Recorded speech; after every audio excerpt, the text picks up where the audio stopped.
What is the structure of a book? That's what we're going to talk about now.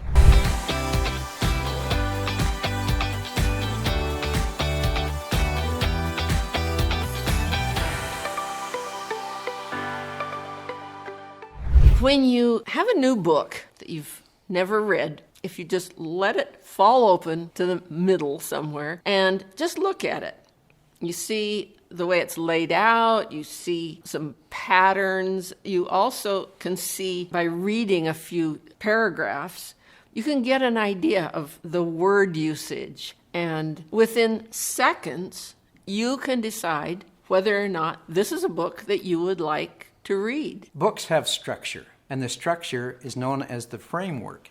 And how strong your framework is determines how well your book will stand up. In this video, we'll discuss how to structure your book, how the theme fits in, and how to know when you are ready to write. How well you follow the structure is how well that book will hold up over time. The structure of a book is kind of like the framework when you're building a house. All of the elements have to fit together. One of the structures that you could use is abstract. And in this one, you go from an abstract idea to a concrete example. And you just keep doing that back and forth. Abstract idea to concrete example. And that's fairly easy It's fairly easy to write. Right. Right. It's one of the easier ones to write. Another structure is the X format. And this is where you start with your facts in an order of importance, and then midpoint you change to a chronological order. I find this is one of the more difficult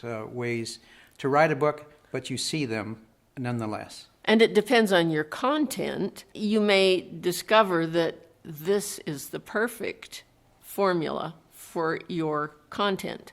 Another format is called the area format. And this is where you would talk about, let's say, a factory in Ohio, and then you move to a factory in Pennsylvania, and then you move and profile a location someplace else. You're just moving from area to area and discussing about what's going on in these places. It's a fairly easy structure to write because there are a lot of little details you can put. It's kind of like a string of pearls Yeah.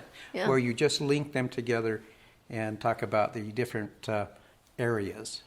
Okay, another one is the counterpart narrative. And in that one, you have two parallel stories that are going along. You're telling one and then the other. And then at some point, they come together, they converge.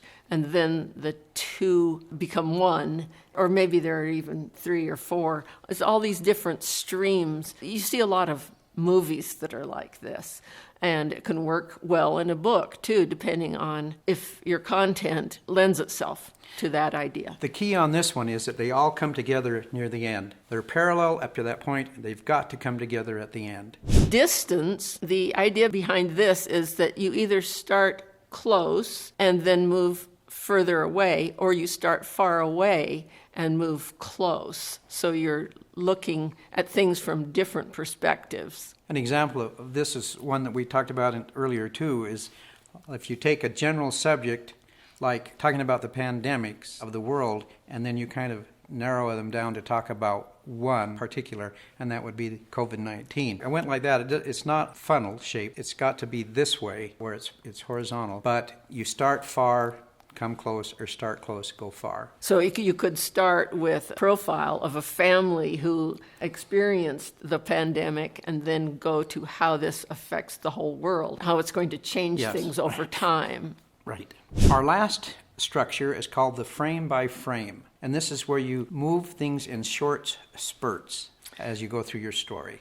An example of that is a book our friend wrote. She had worked for many years in graphic design and found that she wasn't getting much meaning out of life. And so she totally reevaluated her life, began doing meditation. She has written a book that goes page by page. These are different ideas that you can use. So it's like a calendar sort of thing, a daily idea. And so it's frame by frame. She shares various ideas that can help you bring richness and meaning to your life. It's a very effective method if your book lends itself to that kind of approach. You choose your structure through your theme. or what you're trying to prove. What you're trying to prove determines how you're going to structure your book. We have a few more points, but before we go on, if you find that this content is helping you, go ahead and click the like button right now before we finish. We've got several more points, but just click the like button. Your theme is the foundation.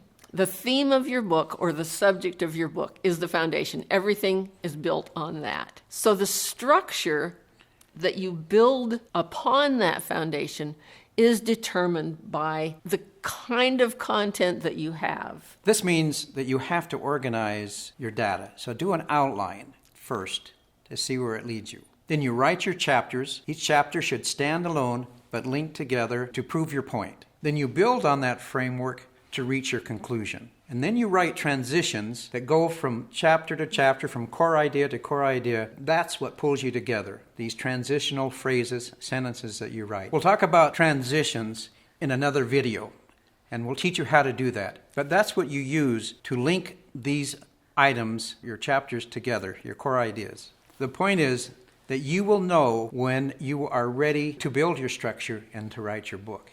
It'll be very clear. Your outline will come together. It will be built on this foundation and built as a structure that it holds together. As we said in the beginning, how well you follow the structure is how well your book will hold up over time.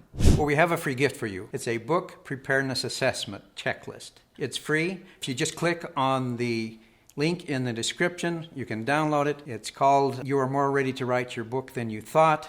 It'll give you a quick idea to see how close you are to writing your book. And we think you are more ready to write than you think you are.